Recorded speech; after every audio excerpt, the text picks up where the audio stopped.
Gates open, they're up and racing. Deadly Storm draws for your lead.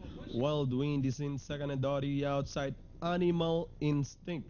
Then comes Rocking Maze running in between runners. Conquista Boy, Ori outside. Is Preciosa, Islam Shots, while River Bell is running at the tail of the field, heading towards the last 800. Wild Wind takes command over Deadly Storm in second. Moving up now, Ori outside is Animal Instinct, the favorite. Then comes Preciosa. Running by the rail is Rocking Maze. Conquista Boy, Islam Shots remain second last. And River Bell still in behind them, heading towards the last 450. It's still Wild Wind leading the field. Animal Instinct is in second, closing in third by the rail, Rocking Miss and Preciosa as they turn for home.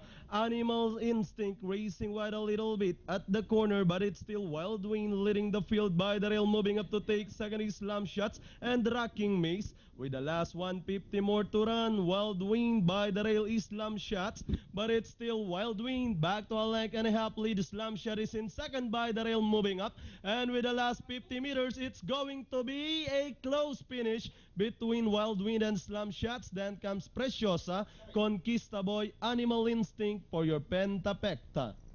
Okay, nakita po natin coming into the turn, medyo nagbumuka po yung numero 8, Animal Instinct, which I think cost him the race. Anyway, sa ating winner take all, kung uno pang mananalo, 153,577 na matitira. Kung 7, 167,550. Okay, pick 6 po natin, inabot ng 2,987,245. Kung uno, matitira po 346,156. Kung 7, 428,271. Okay, quarter times, 25, 23 and a half. Coming home at 28, total of 1 minute 16.4 seconds para sa distansyang 1,200 meters.